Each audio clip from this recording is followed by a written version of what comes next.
Labdien, labdien visi, kas mani redz, dzird, skatās, klausās un tā tālāk.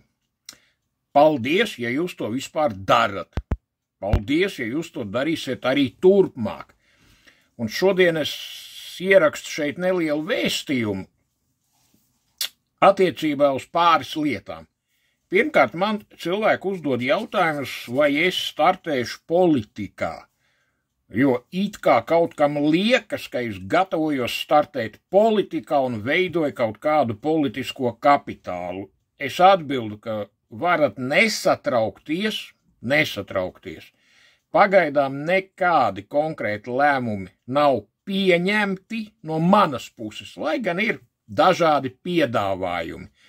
Bet, lai es vispār varētu kaut kur piedalīties, man ir jāsaprot, vai tam ir jēga priekš valsts kopumā un arī priekš manis, jo manā vecuma grupā nav jēgas vairs nodarboties tikai pēc principa, kad kā olimpiskajās spēlēs, kad galvenais ir piedalīties, nevis rezultāts. Nē, tas tā nav. Tāpēc šīs visas kaut kādas baumas, kuras klejo par Rīgu, pagaidām vajag mest nost. Tas ir pirmkārt. Un otrkārt, es gribētu parunāt par vienu daudz nopietnāku lietu, galēji nopietnu lietu manā izpratnē. Es te tagad rakos pa internetu, bet man īstenībā nav vēlēšanās atrast šo rakstu no jauna.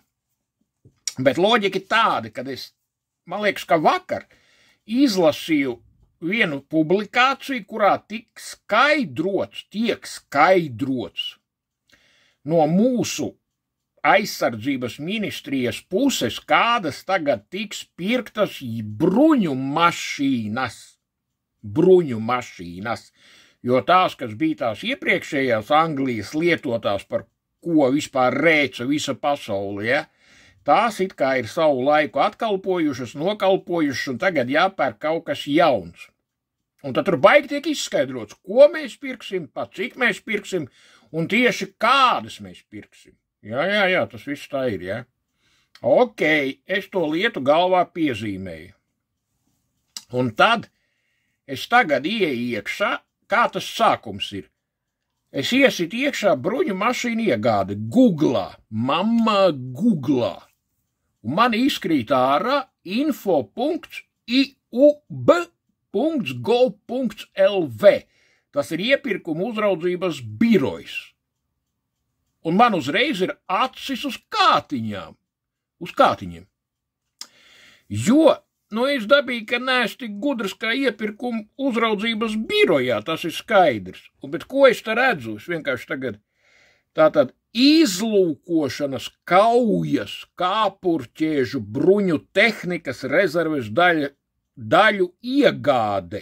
Numurs kaut kāds iekavās. Tad, kas ir piegādātājs, numurs iekavās summa, un tad vēl kaut kādi tur ir iesnieguši sūdzību, un tad ir lēmums atļaut slēgt līgumu, un tad tur ir norādīts pasūtītājs, kas ir valsts aizsardzības loģistikas un iepirkumu centrs, un norādīts, ka tā ir sarunu procedūra iepriekš publicējot paziņojumu par līgumu, un tad ir lēmums pieņemts, vai līgums tur noslēgts 3.02.2023. Mani šīs lietas saliekot kopā šodien, kad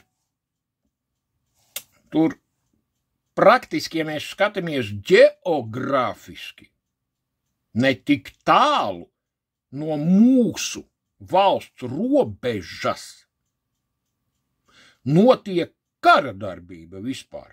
Un šajā kara darbībā piedalās mūsu robežu valsts, tajā pusē kaimiņu valsts, ar absolūti neprognozējamu militāri politisko vadību kara noziedzniekiem.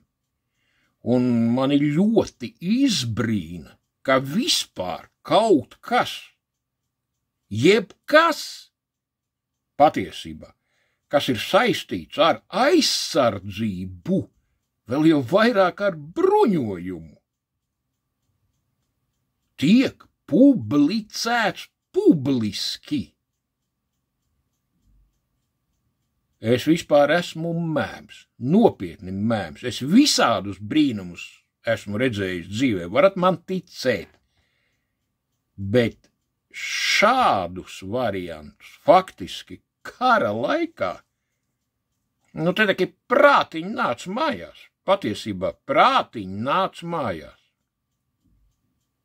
Tas pilnīgākais absurds, jo šodien pie šodienas IT tehnoloģijām, pie interneta iespējām, pie izlūkošanas iespējām, dažādām, tur dūls var palikt, cik viņi ir. Mans viedoklis, un varat man ticēt, ka šis viedoklis ir pamatots, ļoti pamatots. Un ņemot vērā vēl to apjomu, Krievijas spiegu, kuri darbojas Latvijā, nu tas ir nenoliedzami. Man izbrīna šāda veida publikācijas vispār, jo normāli būtu, kad iesitot Googlā kaut vai vārdu salikumu, aizsardzības ministrija, tur ir apakšā tukšums, vispār nav nekā. Vispār nekā nav. Parādās nosaukums, ka tāda vispār ir un vairāk nekā vispār nav. Vispār nav, pilnīgi nekā.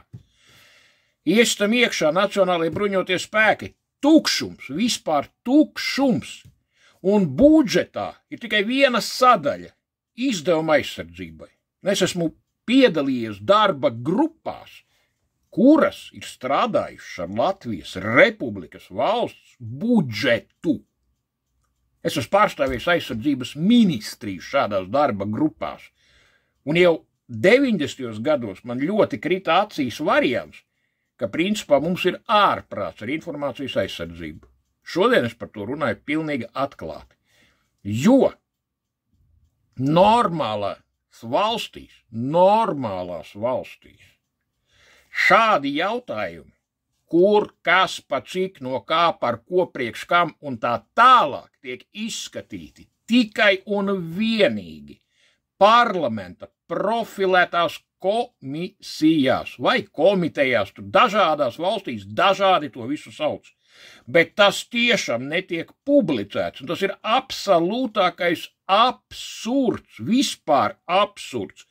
Un normāli, es uzsveru normāli, šīs dienas situācijā būtu, ka vispār internetā nav pilnīgi nekā, tur ir tukšums, saprotat, tukšums, un par jebkuru jautājumu ir tikai aizsardzības ministrijas vai Nacionālo bruņoto spēku preses dienesta paziņojums, ka mēs uz jūsu atbildi vai jautājumu varam sniegt atbildi, ka atbildi mēs nevaram sniegt, jo tā ir klasificēta informācija. Un ar to ir viss vispār. Viss ar to ir beidzies. Vairāk nekā nav. Es ļoti esmu izbrīnīts. Pilnīgi atklāti. Es vispār esmu mēms, es reāli. Visu gaišu uz redzēšanos.